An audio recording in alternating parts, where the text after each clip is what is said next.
Hello friends. मैं Jaya Singh, psychologist. आज आपसे एक बार फिर एक पर्सनालिटी डिसऑर्डर के बारे में बात करने जा रही हूँ। पर्सनालिटी एक्चुअली हम लोग सोसाइटी में तरह तरह के लोगों को देखते हैं और तरह तरह के लोगों को सोसाइटी में अपने आसपास और घर में भी हम बहुत से लोगों को देखते हैं, जज करते हैं और डिसीजन लेते हैं कि ये पर्सन इस पर्सनालिटी के अकॉर्डिंग इंट्रोवर्ट है या एक्सट्रोवर्ट है। इंट्रोवर्ट और एक्सट्रोवर्ट एक बहुत ही कॉमन टर्म है जिसे हम सभी जानते हैं। इंट्रोवर्ट मीन्स जो पर्सन कम बातें करता है, कम फ्रेंडली होता है, बात करने में हिचकिचाता है या फिर जिसमें शाइनेस बहुत ज़्यादा होता है। और दूसरी तरफ एक्सट्रोवर्ट पर्सनालिटी बहुत ही फ्रेंडली होते हैं। वो बहुत जल्दी इजीली किसी के साथ भी फ्रेंडशिप या कोई भी रिलेशन बहुत जल्दी डेवलप कर लेते हैं और शाइनेस तो उनमें बिल्कुल भी नहीं होती है। ये जो दो मेजर पर्सनैलिटी होती है अक्सर हम अपनी सोसाइटी में या अपने आसपास देखते हैं। तो इंट्रोवर्ट और एक्सट्रोवर्ट ये तो दो मेजर टर्म्स हैं। इसके अलावा जब हम और लोगों को देखते हैं या कोई ऐसा व्यक्ति जिसे हम नहीं जानते हैं या फिर कभी मिले हैं और उसकी पर्सनैलिटी को हमने किसी और तरीके से पहले जज किया है और थोड़े टाइम बाद हम ये देखते हैं कि उसकी पर्सनैलिटी चेंज है, वो ऐसा नहीं था, डिफरेंट है और ऐसा तो बिल्कुल भी नहीं था, वो टोटली चेंज हो चुका है।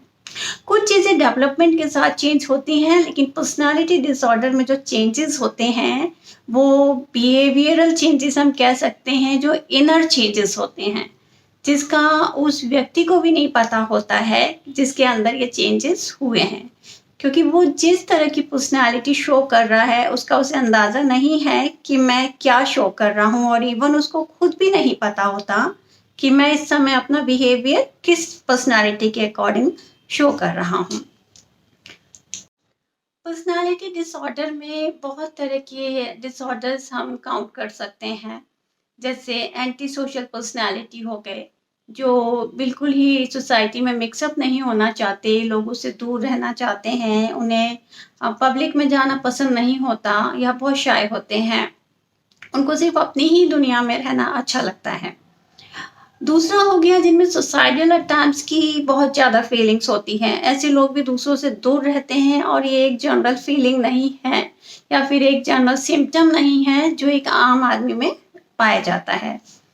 तो तीसरी चीज़ इसमें आ गई कि वो पर्सन जो मूड बहुत जल्दी जिनके स्विंग्स होते हैं कि अभी उनका टेम्परामेंट कुछ और है और थोड़े टाइम बाद उनका टेम्परामेंट चेंज हो गया। बहुत रैपिडली जो मूड चेंजेस होते हैं उसको भी हम पर्सनालिटी डिसऑर्डर में काउंट करते हैं।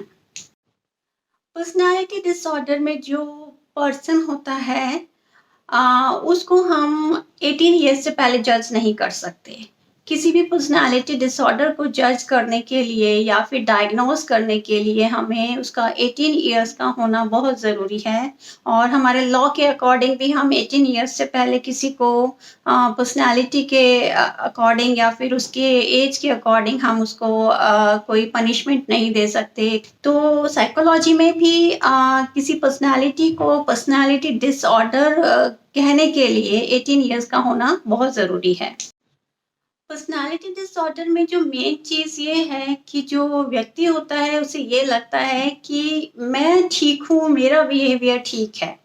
अगर आप किसी ड्रिंकर से या किसी एंटी सोशल जो पर्सन है उससे अगर आप बात करोगे और या फिर जिनको सोसाइटल अटैम्प्ट बार बार आते हैं उनसे अगर आप बात करोगे तो वो लगेगा कि नहीं, मैं ठीक हूँ, मेरी थिंकिंग बिल्कुल ठीक है, मुझे चेंज नहीं होना है, सामने वाले को अपने आप को चेंज करना चाहिए, मैं क्यों चेंज होता। तो इसमें वो पर्सन अपनी गलती कभी नहीं मानता कि उसकी पर्सनालिटी में कोई डिसऑर्डर है, बल्कि वो सामने वाले को ही गलत ठहरा देता है। There are 10 personality disorder means कि जो मेन है, जो मेजर है, वो 10 टाइप की पर्सनालिटी डिसऑर्डर्स होती हैं। लेकिन आज अपने इस वीडियो में मैं जो बात करने जा रही हूँ वो है multiple personality disorder. Is a very common term, आप सब ने सभी ने सुना होगा कि मल्टीपल पर्सनालिटी डिसऑर्डर है उसे, या बहुत सारी मूवीज़ में आपने देखा होगा। इसका बेस्ट एग्जाम्पल है द मूवी ऑ और अपरिचित।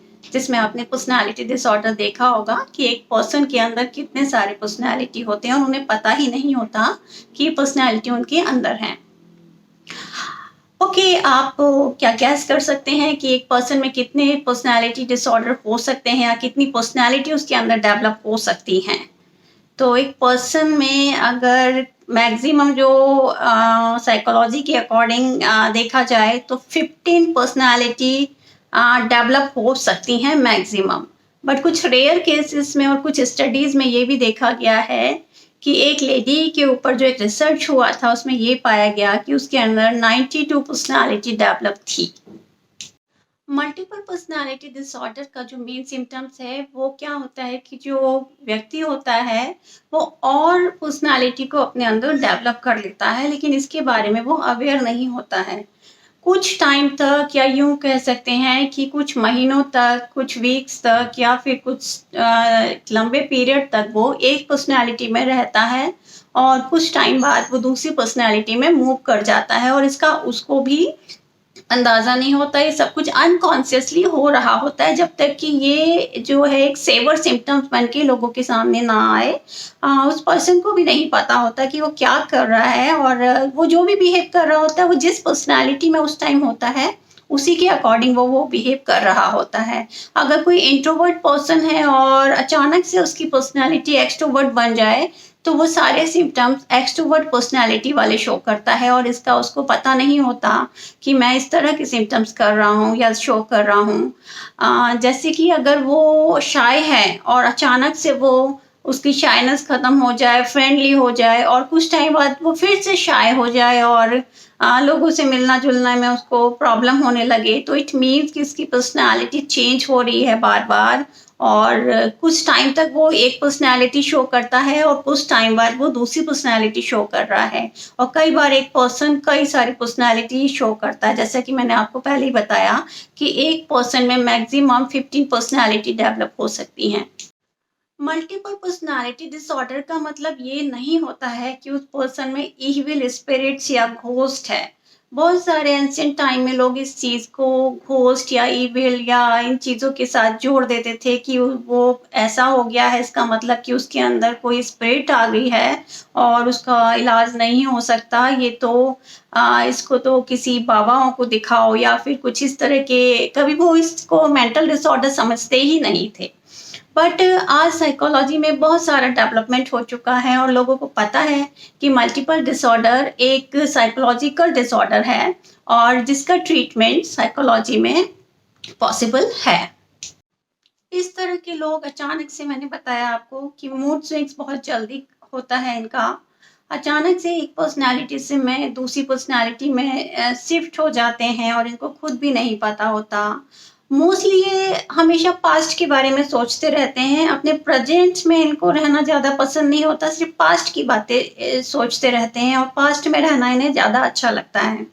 इसका जो मेन कॉज है कि मल्टीपल पर्सनालिटी डिसऑर्डर क्यों होता है, उसका ये रीज़न ये है कि जो पास्ट ट्रॉमेटिक इवेंट या इंसिडेंट्स जो हुए होते हैं चाइल्डहुड में बच्चे के साथ या किसी के भी साथ, तो वो जो इवेंट्स होते हैं वो उसको बार बार याद आते हैं और उन इवेंट्स को अवॉइड करने के लिए वो एक न्यू पर्सनालिटी अपने अंदर डेवलप कर लेता है और उसी पर्सनालिटी को उसे अच्छा लगता है क्योंकि ये जो नई उसके अंदर जो पर्सनालिटी डेवलप हुई है वो उसको अच्छी लगती है, वो उसे परेशान नहीं कर रही होती और उसको उस पर्सनालिटी में रह के खुशी मिलती है।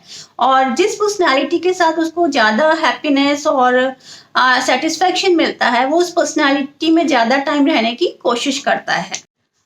बात करते हैं मल्टीपल पर्सनालिटी के ट्रीटमेंट की, तो इसका ट्रीटमेंट पॉसिबल है और 3 तरीके से इसका ट्रीटमेंट होता है। पहला है सीबीटी, कॉग्निटिव बिहेवियर थेरेपी, एक काउंसलर या फिर एक साइकियाट्रिस्ट इसका ट्रीटमेंट कर सकते हैं। दूसरा है हिप्नोसिस, जिसके थ्रू इसका ट्रीटमेंट किया जाता है कि पर्सन को वो क्या सोच रहा है, क्योंकि कई बार उस, मैंने बताया कि उस पर्सन को नहीं पता होता कि उसके अंदर मल्टीपल पर्सनालिटी डिसऑर्डर है, लेकिन बाकी लोग जो उसके आसपास रहते हैं इस बात को बताते हैं। और जब उसको ले जाया जाता है क्लिनिकली इस चीज़ के टेस्ट के लिए, तो हिप्नोसिस के थ्रू उसको ये चीज़ पता की जाती है अनकॉन्शियस माइंड के थ्रू कि कौन-कौन सी पर्सनैलिटी उसके अंदर है या किस तरह का ये पर्सनैलिटी उसके अंदर डेवलप हुई है। कॉग्निटिव बिहेवियर थेरेपी के थ्रू उसकी लाइफस्टाइल को चेंज करने की कोशिश की जाती है और उसकी लाइफस्टाइल को चेंज करके, उसका शेड्यूल चेंज करके, उसको एक नए एनवायरनमेंट में डालकर उसको जो पर्सनालिटी डिसऑर्डर है उसको रिड्यूस करने की कोशिश की जाती है। इसका जो तीसरा ट्रीटमेंट है वो है साइकोडायनामिक थेरेपी। साइकोडायनामिक थेरेपी के थ्रू जो काउंसलर या साइकियाट्रिस्ट है या जो थेरेपिस्ट है वो उसकी पर्सनालिटी को जानने की कोशिश करते हैं, अनकॉन्शियस उसके जो थॉट्स के थ्रू उसको बोलने देते हैं कि वो क्या-क्या बोलता है अपने बारे में, और उसके थ्रू वो ये बात जानने की कोशिश करते हैं कि उसके अंदर किस तरह की पर्सनालिटी मल्टीपल पर्सनालिटीज़ हैं और किस पर्सनालिटी को उन्हें बाहर करना है और कौन सी उसकी रियल पर्सनालिटी है।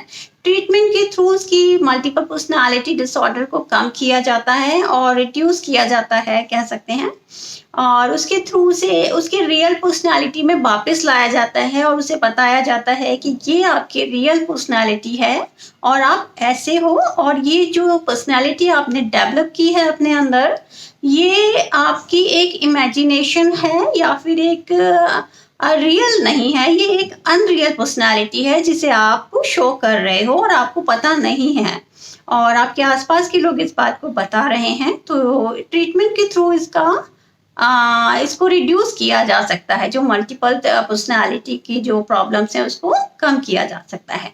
अगर आपको मेरी वीडियो अच्छी लगी तो प्लीज़ इसे like and share and subscribe ज़रूर कीजिए।